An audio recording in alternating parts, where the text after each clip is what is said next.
Nuria, pero ya lo... Si era el mío, yo lo apagué. Muchas gracias.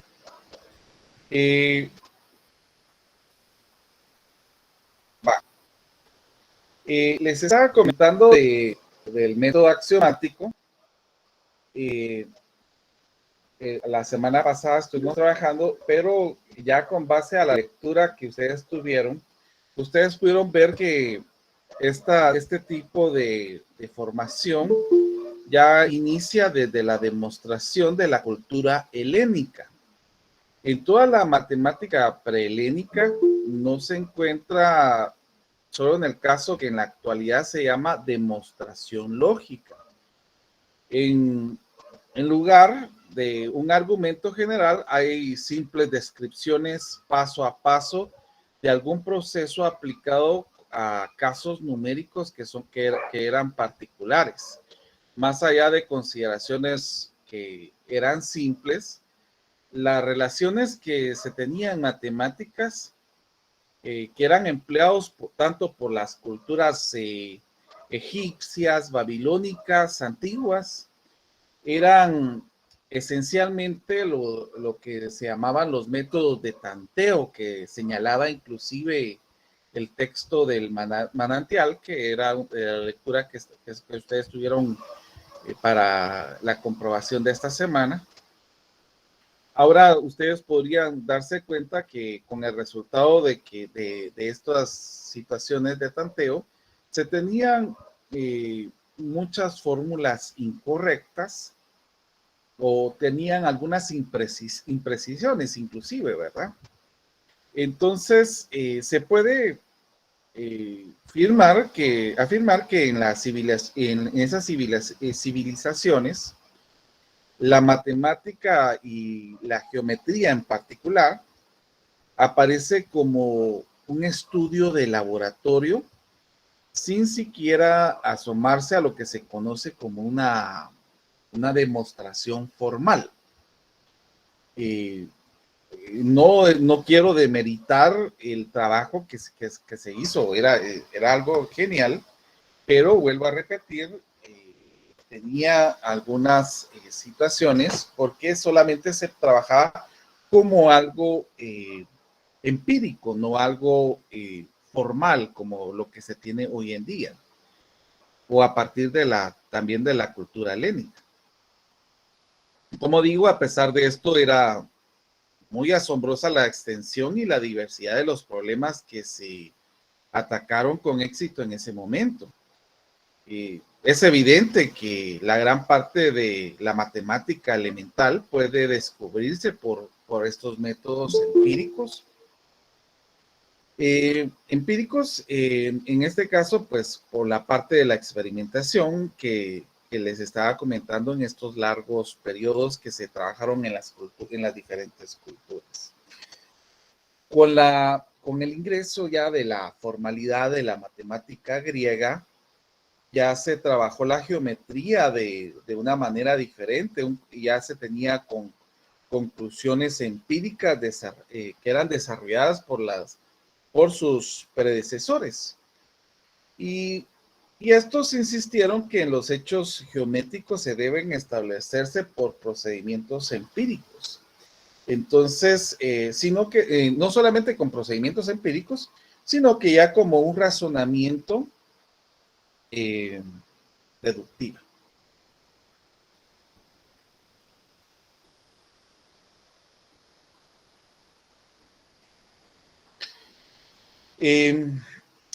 Aquí ya tenemos que llegar a conclusiones geométricas por demostraciones, como lo que estuvimos haciendo la semana pasada con el método axiomático.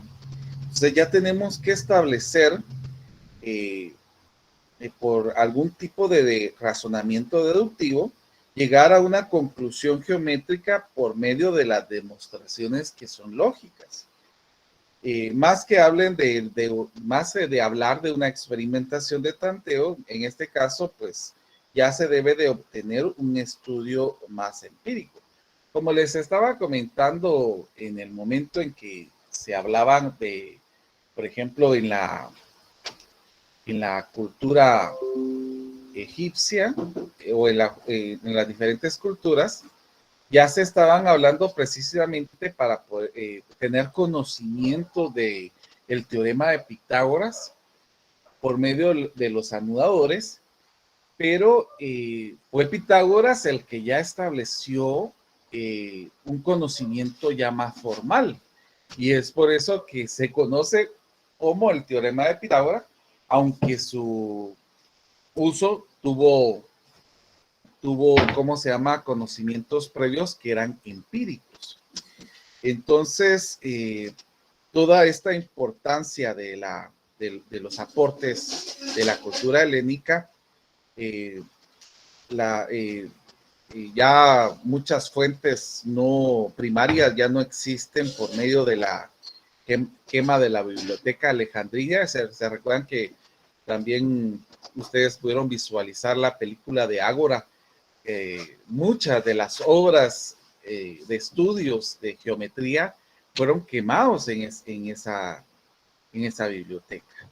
Entonces, aquí se destruyeron casi la mayoría de materiales escritos, y solamente se quedaron con algunos que todavía se pudieron recuperar, pero estamos hablando de que esto nos atrasó con bastantes procesos. En el texto, yo, inclusive era una de las preguntas de la prueba que tuvieron el día de hoy, en el sumario de Eudemo, había una de las citas que era importante. Eudemo señalaba que no es asombroso que el descubrimiento de la ciencia y de las demás hayan surgido a partir de la necesidad, puesto que todo se mueve en el devenir y avanza desde el imperfecto hasta lo perfecto.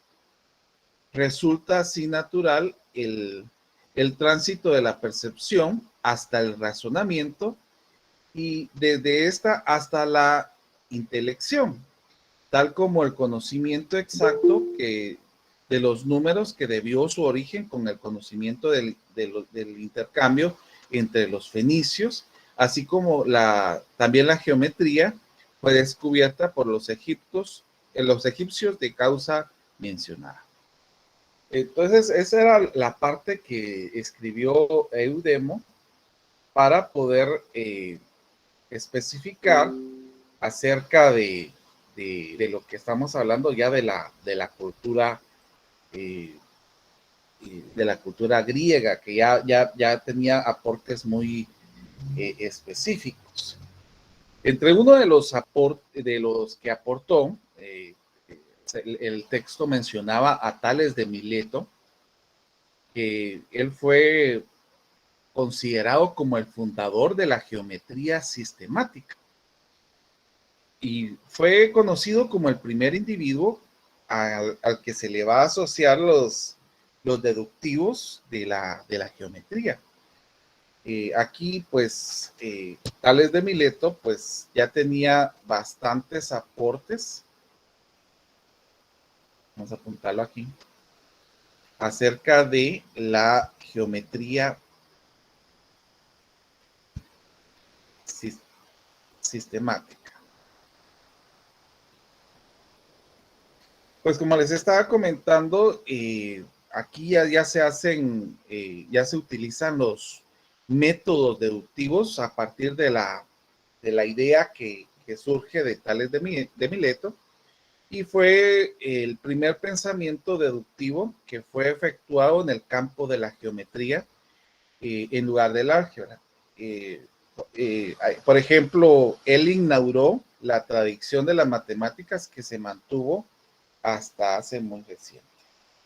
Después, otro de las personas que sobresale, y también se mencionó en la lectura, está Pitágoras de Samos. Vamos a poner aquí.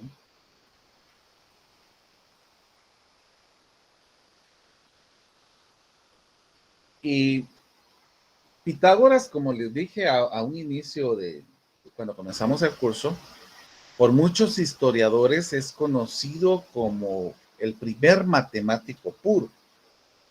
A él se le atribuye haber continuado con la sistematización de la geometría y que empezó por medio de Tales, ¿verdad? Entonces, eh, no se sabe todavía, pero se asume que Pitágoras pudo haber sido alumno de Tales de Mileto, pero aquí es donde se comenzó a ver los estudios más específicos de una matemática más pura. Ya después, aproximadamente cuando comenzaron los estudios de Euclides, que muchas de las obras de Euclides, solo permítame, yo creo que alguien está intentando ingresar todavía, vamos a ver, darle chance para que no se quede afuera. Inclusive Euclides es uno de los matemáticos que se le atribuye bastantes fenómenos, inclusive pues se había hablado inclusive en el texto de que él fue el escritor del texto, que inclusive es uno de los textos que más se aprecian, el texto llamado Los Elementos, que aquí esto es una sola cadena deductiva de 465 proposiciones claras que también son elegantes y que comprende los conceptos de la geometría plana y del espacio. También hace mención acerca de la teoría de números y álgebra geométrica griega. Entonces, él presenta también argumentos de procedimientos deductivos para cualquier principio de argumentos que se tienen para deducir los principios de la secuencia lógica, que es lo que se está utilizando, los principios de argumentos inclusive. Entonces, aquí ya se toman conceptos específicos de algunos postulados que fueron importantes y pues es evidente que no se pueden dejar de utilizar, que inclusive pues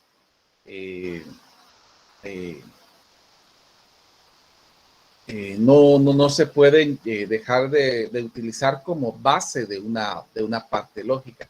Yo les comentaba que si nosotros no partimos de los axiomas, pues llegaríamos a tener una situación circular, que no llegaríamos a puntos específicos, sino que partiríamos con bastantes vacíos, y es por eso que se toman los axiomas como ideas fundamentales para llegar a otros procesos, a otras generalizaciones, perdón, ya más fundamentales.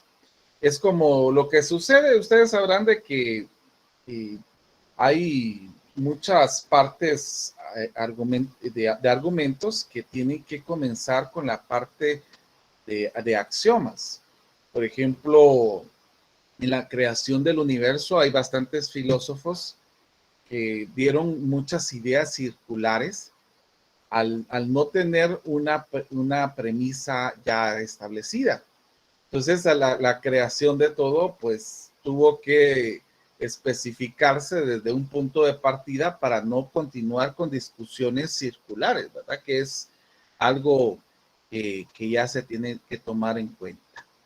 Aquí ya se tiene que tomar un axioma para llegar a una conclusión, que es lo que nosotros vamos a empezar a observar en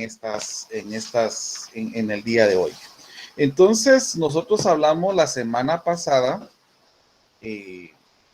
como había comentado, de los axiomas. Inclusive estuvimos mencionando, vamos a colocar acá, estuvimos hablando de estos axiomas precisamente, y que a partir de estos axiomas nosotros podríamos llegar a tener otras situaciones. Inclusive otro nombre con que se conoce a los axiomas, o otra parte como que se le podría conocer a los axiomas, son como postulados. Entonces, los axiomas, como se mencionó la semana antepasada, son proposiciones que se aceptan como verdaderas sin utilización, sin necesidad de hacer una demostración para esto. En geometría, es una afirmación que se va a describir como una propiedad de los elementos, de los términos básicos, tales como los términos indefinidos, que ya hemos mencionado algunos términos indefinidos como la recta, como el punto, como el espacio. Entonces aquí se hacen algunas definiciones que también fueron parte del desarrollo de las clases anteriores, que es necesario conocer el significado exacto de los términos que estamos utilizando para poder utilizarlos. Las características que sí es importante que nosotros tengamos claro de las definiciones son las siguientes. Primero, tener el nombre del concepto que se define.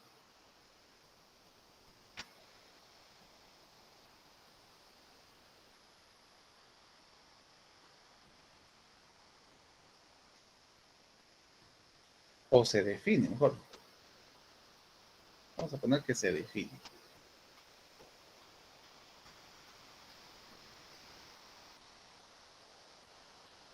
La segunda característica es que se le agrega una categoría.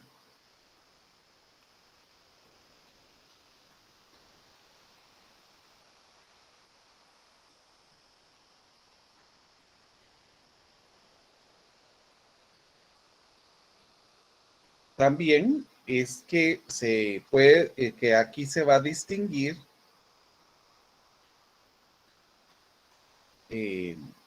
el concepto de otros. O sea, hay ya una distinción de forma más simple.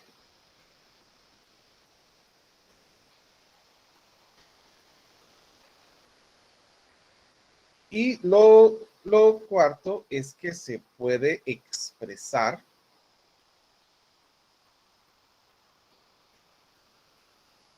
de forma recíproca. Esto es importante que nosotros vayamos viendo la parte recíproca para poder ir viendo las diferentes definiciones que se le dan a estas situaciones. Por ejemplo, vamos a analizar alguna situación para que ustedes vayan viendo la parte de la concepción. Si se dijera que la bisectriz de un ángulo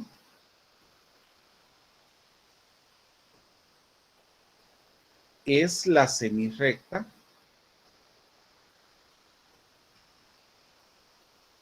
que tiene su origen en el vértice,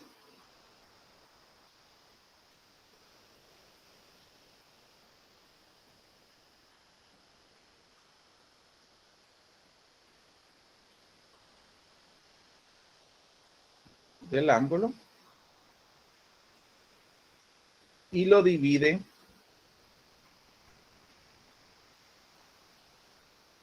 en dos ángulos congruentes. Bueno, entonces teniendo en dos ángulos congruentes. Entonces, teniendo ya esta definición, miremos las características. Bueno, miremos la número uno. ¿Cuál es el concepto que se define? ¿Cuál sería?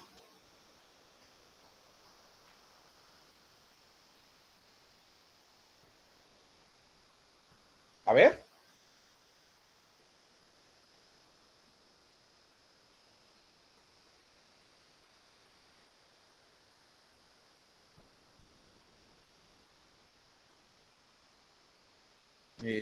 No sé si me escuchan. ¿Me escuchan? Silic. Muy bien. ¿Y cuál sería el concepto que se define en esta definición?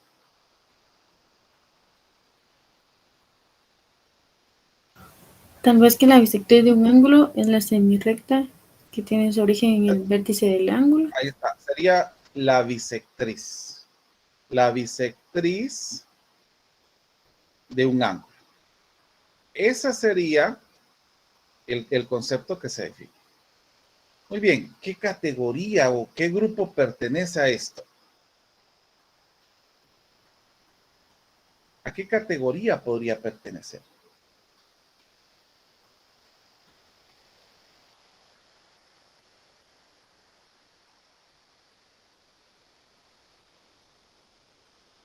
Bueno, pertenece a la categoría de las semirrectas. ¿Y cuál es la calidad distinguible en este caso que nosotros podemos ver acá? Es que tiene origen en el vértice del ángulo. Origen en el vértice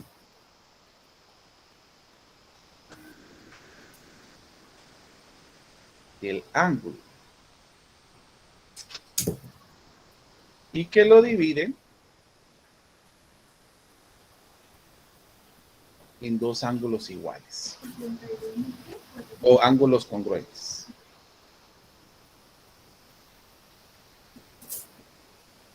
Entonces, siempre es importante el que nosotros podamos utilizar esta situación en cuanto a lo que nosotros estamos viendo acá. Y yo quisiera dejar este último concepto de expresarlo de la forma recíproca para que ustedes, lo vamos a hacer dentro de un momentito para que ustedes puedan observar cómo es que se expresaría. Y tal vez me gustaría, si ustedes se recuerdan, en matemática discreta se estuvo hablando acerca de esto, pero ¿cuál sería la forma recíproca? A ver si alguien se recuerda.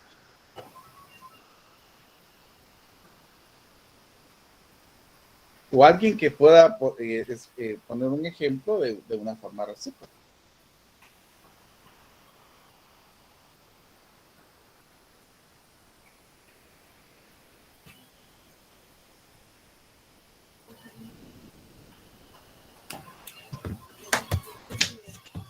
¿Alguien se acuerda?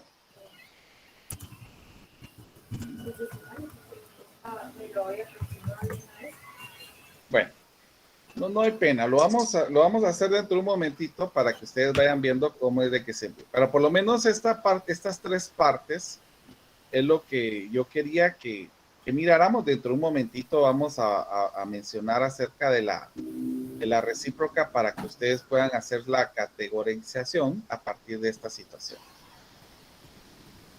Vamos a escribir también la idea de tener un teorema.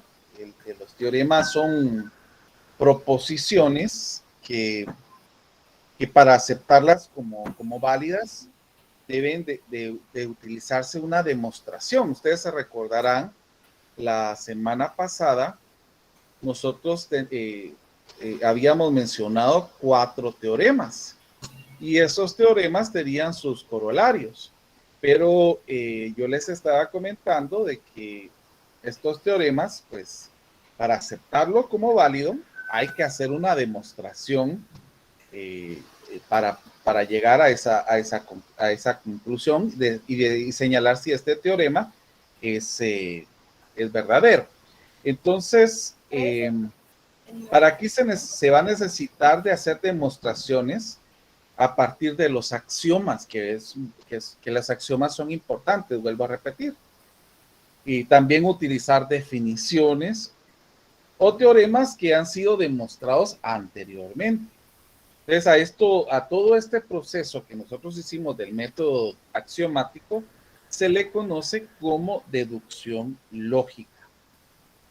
Entonces, en un teorema debe se deben distinguir dos elementos importantes. Vamos a colocarlo aquí.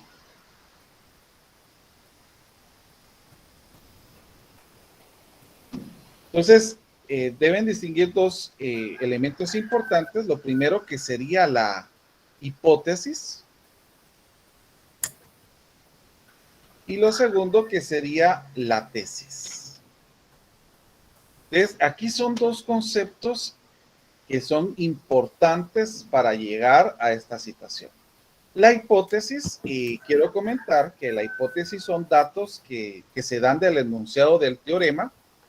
En este caso serían parte de lo que nosotros conocemos como premisa. Y la tesis es la conclusión a la que nosotros debemos llegar. Entonces ahí ya tenemos algunas situaciones que ya van señalando partes de un teorema. Por ejemplo, si yo señalo si dos ángulos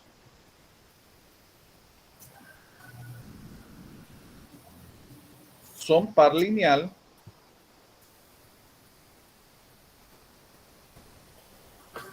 entonces son suplementarios.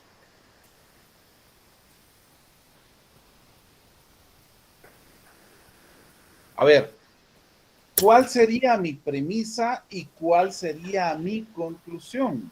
A ver, quiero escucharlos, por favor. La premisa son dos ángulos son par lineal y la conclusión son suplementarios. Exactamente. Entonces, aquí ya estamos viendo tipos de proposiciones. Estos tipos de proposiciones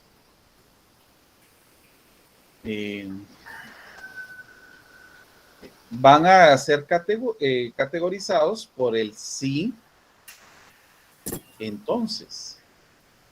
Entonces, aquí es donde utilizamos, si hay esta condición, entonces sucede esta otra.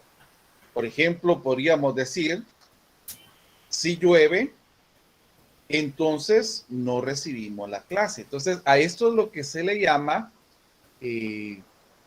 como un tipo de proposición condicionada.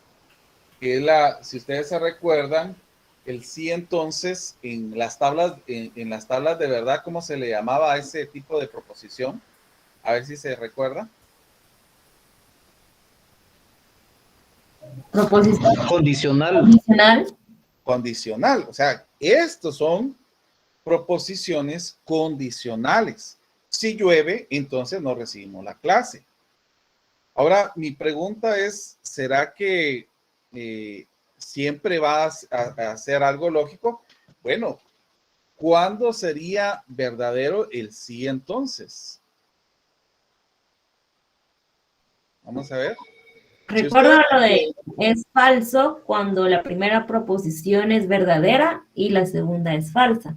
Exactamente. Excelente que lo estemos viendo de esa manera. Aquí estamos utilizando ya la parte de la lógica. Si ustedes se recuerdan. Antecedente verdadero y consecuente falso, también se dice. Así es. Exactamente. Entonces, va a ser verdadera en todo, exceptuando en esta condición. Cuando el antecedente es verdadero y el consecuente es falso. Solamente ahí esta situación dejaría de ser verdadera. Entonces, puede suceder que nosotros tengamos algunas situaciones que nosotros tengamos una hipótesis que sea verdadera, y una conclusión que sea falsa. Si en este caso sucediera esto, entonces nosotros podemos descalificar esta situación. Vamos a ver algunos ejemplos que yo quiero que ustedes empiecen a observar cómo es que podemos ver si esto es verdadero o si esto es falso. Vamos a poner algunos problemas comunes. Vamos a salirnos un momentito de la de los conceptos geométricos para ver algunas situaciones solo para trabajar esta parte de la lógica. Miremos aquí, por ejemplo, una hipótesis verdadera.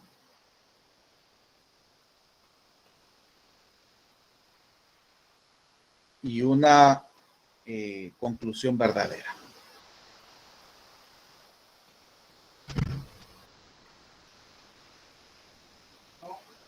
Por ejemplo, se obtiene la calificación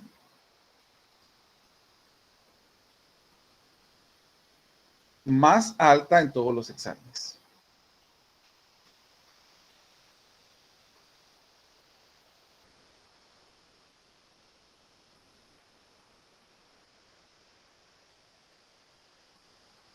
Entonces, una conclusión verdadera es que se obtiene la calificación más alta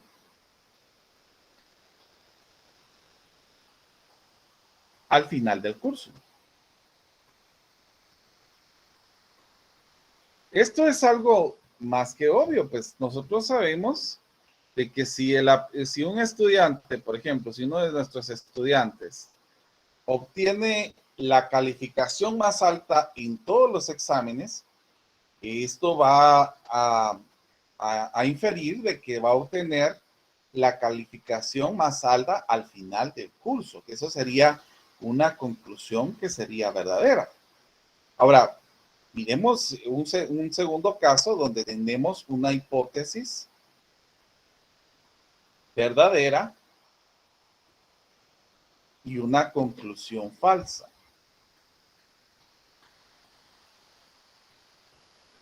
Por ejemplo, la misma situación, vamos a colocar la misma hipótesis, solo que ahora vamos a concluir con una hipótesis falsa. Se obtienen las calificaciones más altas en todos los exámenes. Ahora, una conclusión falsa en este caso es que no se obtiene la calificación más alta al final del curso. Entonces, ¿por qué? Porque está oponiéndose a la concepción inicial, como estoy señalando. Entonces, aquí es importante que nosotros utilicemos esta situación de poder ver esta parte inferencial, que nosotros utilicemos esto para poder colocar, para poder ver cuándo puede ser un teorema verdadero o un teorema que no es verdadero al momento de utilizar una proposición como la estamos haciendo en este caso. También es importante de que nosotros podamos ir observando diferentes situaciones donde se nos coloque algunos ejemplos y ustedes puedan categorizar cuál es la hipótesis y cuál es la conclusión. Entonces vamos a escribir una expresión, una proposición que quisiera que ustedes categorizaran en la hipótesis y la conclusión. Dada una proposición, vamos a ver. Estoy tratando de analizar algo para que ustedes puedan ver acá. Vamos a utilizar algunos conceptos matemáticos para que ustedes me digan cuál es ¿cómo se llama? La hipótesis y cuál es la conclusión.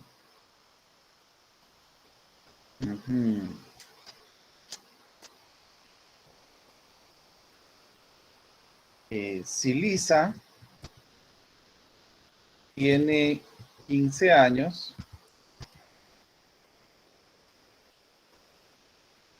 entonces Lisa es demasiado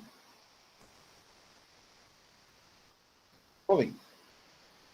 ¿Cuál sería la hipótesis y cuál sería la conclusión?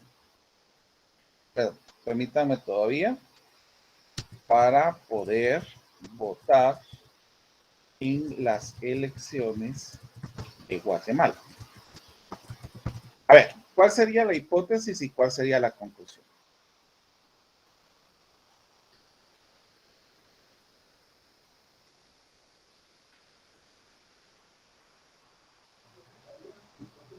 La hipótesis sería, Lisa tiene 15 años.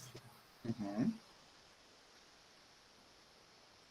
Y la conclusión es que es demasiado joven para poder votar en las elecciones de Guatemala. Tal vez sería las elecciones de presidente, mejor ponemos aquí. Guatemala. Algunas proposiciones, como les dije, pueden ser que sean verdaderas y sean falsas. Ahora les pregunto, ¿será que la que acabo de escribir es verdadera o es falsa? Verdadero. Muy bien. Miremos ahora la siguiente. Si una pelota se lanza hacia arriba, entonces la pelota bajará.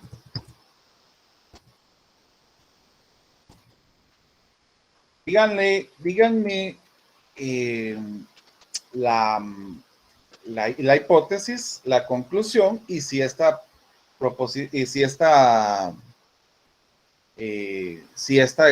conclusión es verdadera o no.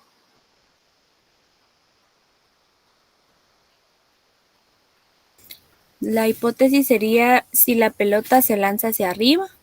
La conclusión, la pelota bajará y es negativa. No sé si estoy en lo correcto. ¿Por qué podría ser negativa? Porque se está diciendo que la pelota se lance hacia arriba y la conclusión nos da una proposición contraria al efecto que se va a hacer en la hipótesis.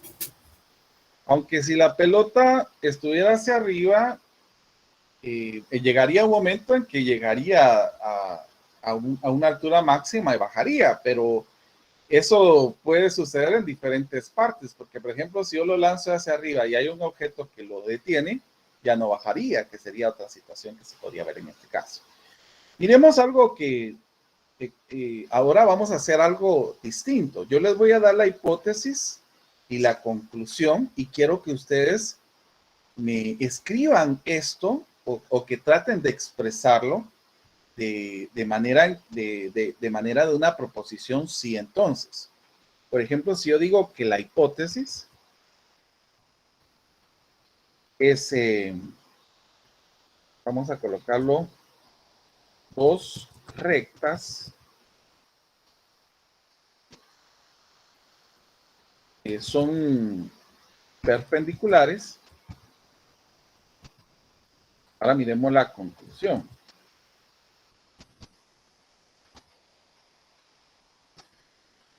Se intersecan para formar ángulos congruentes. Miremos pues. ¿Cómo podríamos describir esto en una proposición condicional?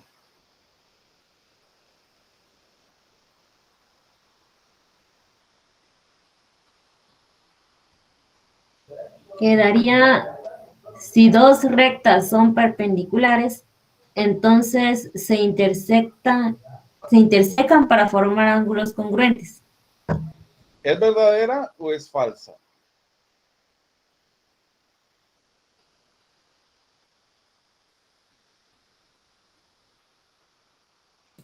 ¿Es verdadera? Verdadera.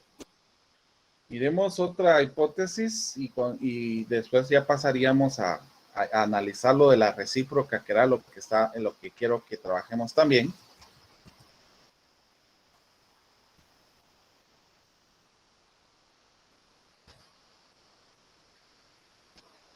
es dos rectas son paralelas y la conclusión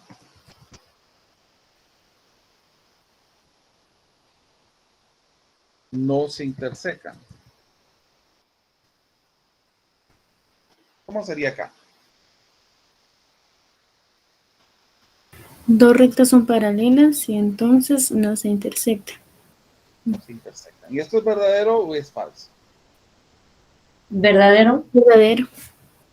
Muy bien. Entonces, aquí estamos viendo ya una parte donde clasificamos si es que es, cuál sería la hipótesis, cuál es la conclusión. Y acá ya hicimos lo contrario, ya a partir de tener la hipótesis y la conclusión, nosotros ya pudimos describir esta situación a partir ya de expresiones formales. Era importante más que todo para que ustedes pudieran ver esta situación. Ahora, yo les estaba comentando que también para el razonamiento lógico era importante la parte de la recíproca. También es importante señalar la inversa y la contrarrecíproca. Permítame que... Disculpen que a veces sale la letra así, pero créanme que no es tan sencillo escribir en cómo se llama en una tabla. Entonces, si nosotros tenemos una proposición de esta manera,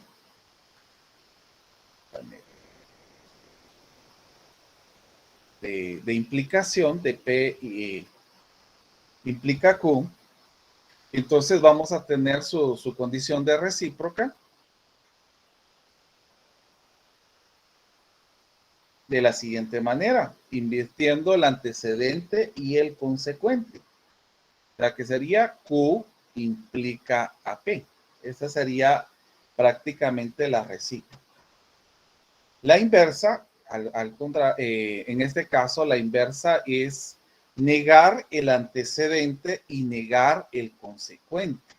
O sea, aquí teníamos la negación de P, implica la negación de Q. Y la contrarrecíproca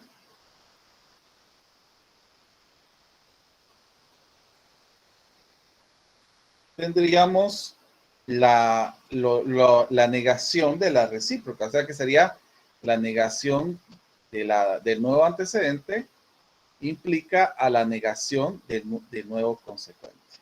Esas serían prácticamente ideas que nosotros venimos trabajando anteriormente.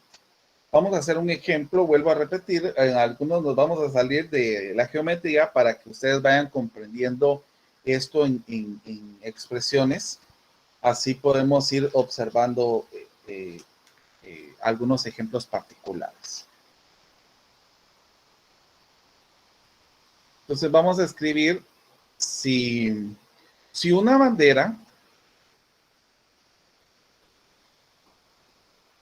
es la bandera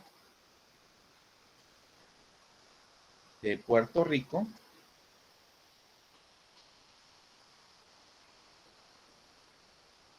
entonces tiene estrellas. Vamos a ver, ¿cuál sería el antecedente y cuál sería el consecuente? Hablemoslo también en términos, ¿cuál sería la hipótesis y cuál sería la conclusión?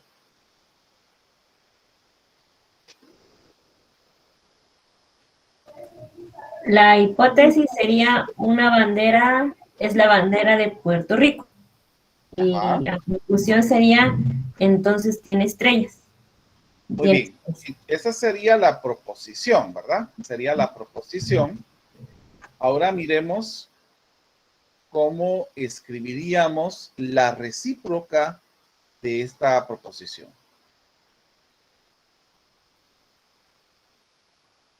A ver, algún ejemplo que puedan formular. Si una bandera tiene estrellas, entonces la bandera es de Puerto Rico. Si una bandera tiene estrellas, entonces la bandera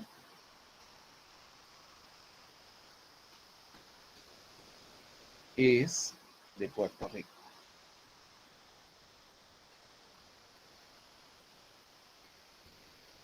Ahora, vuelvo a señalar, ustedes pueden categorizar viendo esta proposición.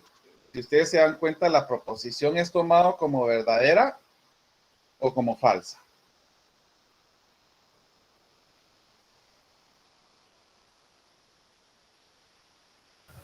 ¿Verdadera? ¿Y la recíproca sería verdadera o sería falsa? Verdadera porque ambas son verdaderas. Falsa. Aquí es, ¿perdón? Yo pienso que es falsa, Lick, porque pueden haber otras banderas que tienen estrellas y no son de Puerto Rico. Por ejemplo, la de Estados Unidos, por ejemplo, ¿verdad? Sí, Lick. Entonces, cuando una proposición que tenemos es verdadera, no se debe suponer que la recíproca es necesariamente verdadera. Eso es algo que podríamos ir observando en este caso y miremos que no siempre es verdadera, no necesariamente tiene que ser verdadera.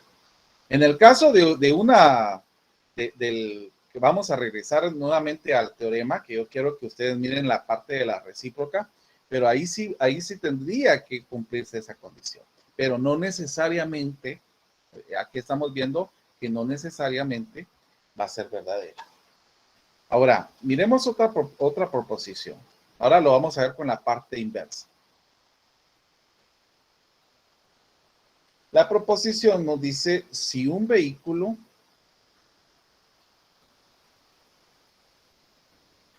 es una moto, no voy a poner.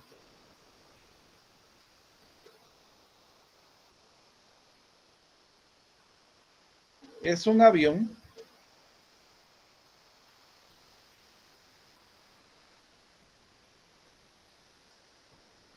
entonces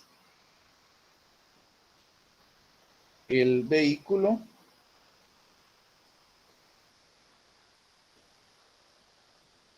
se construyó para volar. Muy bien. ¿Cuál sería? Bueno, ya ustedes ya pueden determinar cuál sería el antecedente y el consecuente, pero ¿cuál sería la inversa entonces de esto?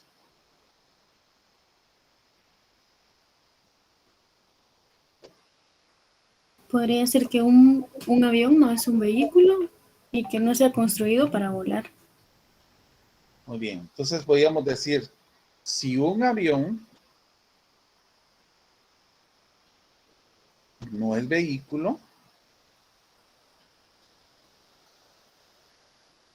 entonces no se construyó para volar.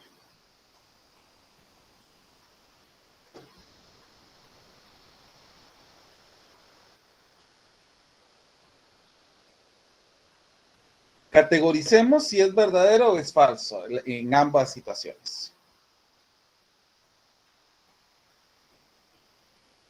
En la primera es verdadera y en la segunda es falsa. Nuevamente llegamos a la misma situación. Cuando la proposición es verdadera, no debe suponerse que la inversa también sea verdadera, que esa sería algo, estoy colocando aquí ejemplos para que ustedes puedan ir observando esta situación que ¿cómo se llama? No es específicamente algo que tenga que ser vinculante, ¿verdad? Pues puede suceder que una sea verdadera y la otra sea falsa. Miremos ahora un ejemplo de una recíproca para que ustedes puedan ir observando algunas particularidades de estas situaciones. Yo les quiero comentar, yo soy de San Marcos, yo soy de San Marcos, San Marcos. San Marcos tiene, bueno, es un departamento bastante grande, así que tiene bastantes pueblos. Entonces, vamos a poner un ejemplo de esto. Si se vive, uno de los pueblos de San Marcos es San Pedro. Si se vive en San Pedro, obviamente hay bastantes San Pedros aquí en Guatemala, pero estoy refiriéndome al de San Marcos. Entonces, se vive en San Marcos. A ver, ¿cuál sería la contrarrecíproca de esto?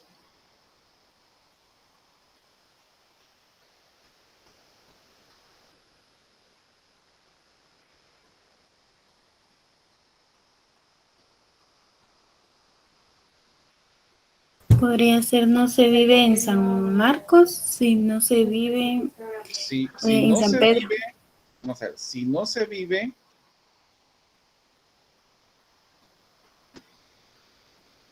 en San Marcos,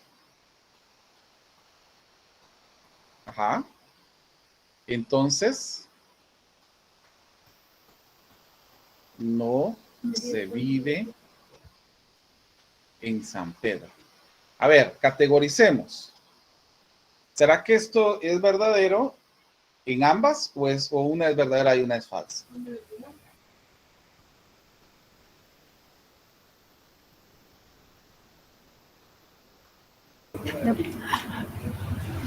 Es falsa la segunda porque se puede vivir en San Marcos, en otro pueblo.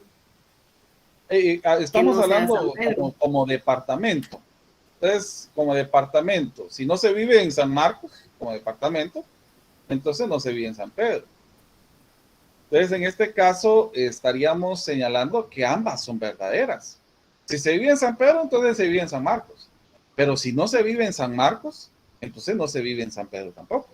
Porque San Pedro es un pueblo de San Marcos. No sé si me doy a entender.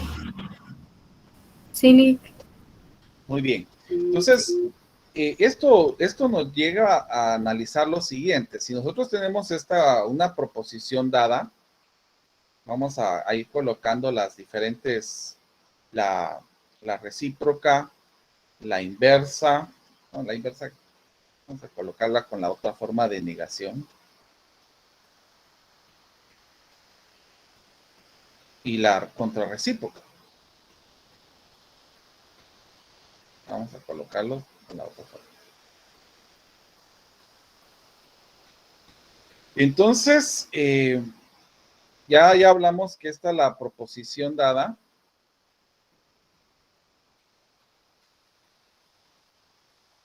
Esta sería la recíproca, la inversa y la contrarrecíproca.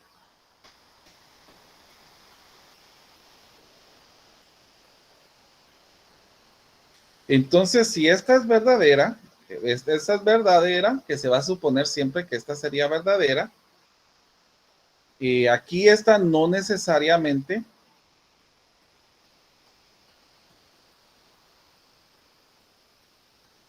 es verdadera. Al igual que esta, no necesariamente va a ser verdadera. Pero acá siempre será verdadera. Entonces, para que nosotros vayamos comprendiendo algunas situaciones en cuanto a lo que se nos va a categorizar para la parte de ¿cómo se llama? De ir formulando, porque ya cuando empecemos, ahorita que vamos a empezar a entrar ya con este tipo de deducciones formales, es importante que nosotros vayamos viendo esta situación. Vamos a utilizar un ejemplo. Yo quiero que ustedes en este ejemplo ya me señalen la recíproca, la contrarrecíproca, la inversa de esta proposición. Si A por B es igual a 0, entonces A es igual a 0 o B es igual a 0. Muy bien. Entonces yo quiero que me formulen esto de de la forma que podamos categorizar si es una recíproca, si es una contrarrecíproca y cómo sería en el caso de la inversa. A ver. Vamos a ver. Sí me gustaría escuchar sus participaciones. Solamente como 2 personas han estado participando y estamos hablando de un curso que tiene bastantes estudiantes.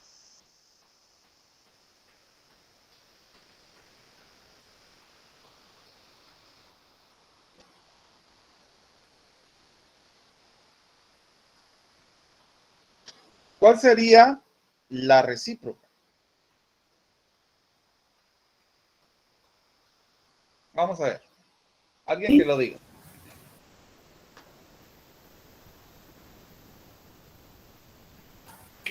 Que A por B no sería 0, no sería igual a 0, sería diferente de 0. Bueno, recordemos cómo sería la recíproca. Recordemos que si la proposición es P implica Q, la recíproca va a ser Q implica P. Sí, tal vez diría yo que la recíproca podría ser si A es igual a 0 o B es igual a 0, entonces A por B es igual a 0. Exacto.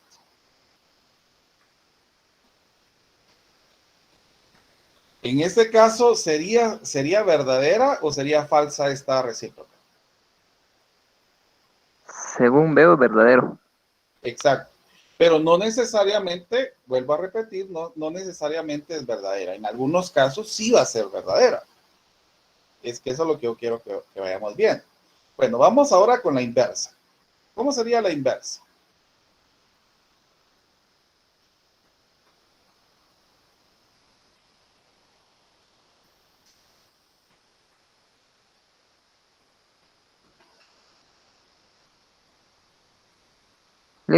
Tal vez podría ser si A no es igual a 0 o B es igual a 0, entonces A por B es igual a 0 según Biel. Recordemos cuál sería la inversa. La proposición es P implica Q, la inversa sería la negación del antecedente implica la negación del consecuente. ¿Cómo sería entonces?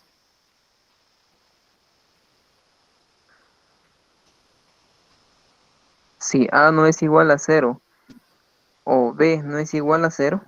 No, recuerden que esta es la proposición. Si A por B no es igual a 0. Si A por B no es igual a 0. Entonces, A no es igual a 0 o B no es igual a 0. Perdón, ¿no le escuché lo último? Entonces, A no es igual a 0. Ajá. O B no es igual a 0. Ahí hay un problema. Mire, pues. Aquí sí. Sí, Por eso ajá. Ahí tendría que ser una conjunción. Aquí tendría que hacer exactamente, tendría que haber porque aquí se está haciendo una negación de esta expresión. Recuérdense que si yo tengo P o Q, la negación de esto, ¿cómo sería? La negación de P y la negación de Q. Miren, o sea que aquí ¿cómo sería en este caso? Sería A, sería diferente de 0, y se cambia en el caso de O, B sería diferente de 0. Entonces, eso sí tenemos que tener cuidado con esas partes. Muy bien, pues prosigamos. Miremos la contrarrecíproca.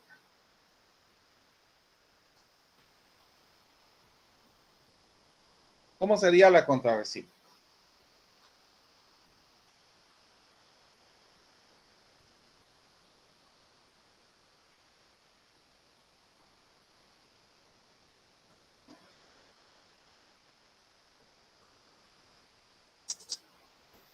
Tal vez quería, si A no es igual a 0 o B no es igual a 0, Entonces, Vamos a ver, si A no es igual a 0 y B no es igual a 0, entonces, ¿qué? A por B no es igual a 0. A por B no es igual a 0. Entonces, aquí ya estamos viendo algunas situaciones donde ya estamos aplicando. Ahora, yo quisiera que ustedes me señalaran si todas son verdaderas o hay alguna falsa en esta expresión que se utilizó aquí.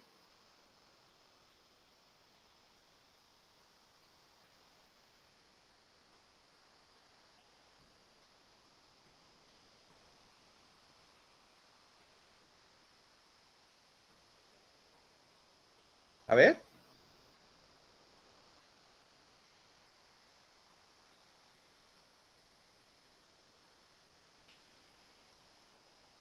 Creo que son verdaderas, Lick. Son verdaderas, ¿verdad? Entonces, aquí estamos viendo ya una situación donde puede ser que todas sean verdaderas, pero aquí estamos observando en los anteriores ejemplos que, por ejemplo, la contrarrecíproca siempre será verdadera cuando la proposición es verdadera y la recíproca y la inversa no necesariamente son verdaderas. Eso no significa que siempre sean falsas, sino que en algunos casos pueden ser verdaderas. Muy bien. Link, perdón, yo tengo una duda. A ver, comente. Ahí en la segunda, ¿será que la puede? ¿En esta? Sí, en la inversa. Ajá. ¿Cuál es su duda? Bueno, como preguntó si era verdadera o no. Ajá. ¿Tiene dudas si es verdadera o si es falsa? Creo que ya me confundí porque yo estaba viendo que no necesariamente que A y B deben ser 0 al mismo tiempo. Pero como sí, es díganme. Ajá. Mire, pues, es que lo que pasa es que cuando nosotros negamos, aquí ya utilizamos una regla lógica. Si yo tengo la negación de una expresión que tiene un conectivo lógico O, lo que va a suceder aquí es de que se va a negar el antecedente y el consecuente, pero se va a invertir el conectivo. En lugar de O, va a ser I. Entonces, al momento en que nosotros estamos hablando de inversa, que usted se da cuenta, es la negación del antecedente y la negación del consecuente. Entonces, la negación de esto es A por B no es igual a 0. Pero la negación de esto, como yo tengo una O, entonces va a ser negar este y se va a invertir el O con I. Y también se va a negar este. Ah, ya, gracias, Link. ¿Sí está claro? Sí. Va, muy bien. Quiero que busquemos, y esto sí quisiera, por favor, voy a colocar yo una proposición acá y quiero que me busquen la recíproca, la inversa y la contrarrecíproca. Y quiero que ustedes me digan si estas son verdaderas y si estas son falsas. Entonces voy a colocarla y voy a colocar dos ejemplos y voy a dar un tiempito para que ustedes lo analicen y cómo se llama y al momento de terminar de dar el tiempo, pues quiero escuchar conclusiones de sus personas. Entonces la primera es, vamos a ver, solo déjenme colocar, si una figura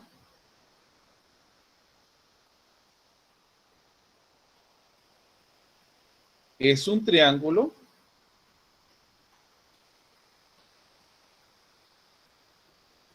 entonces es un polígono. Solo déjenme borrar que se me fue esta manchita de más. Esa sería la primera. Vamos a ver la segunda.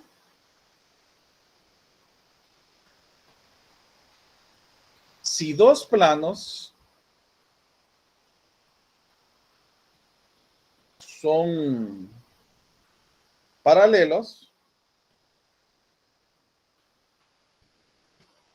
entonces no se intersecan.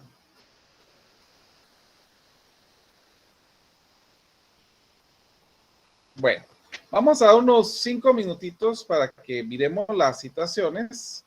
Voy a detener la grabación un momento y al regresar vuelvo a reactivar la grabación para que ustedes me digan cuáles son verdaderas, cuáles son falsas y las expresiones cómo se podrían categorizar. Entonces voy a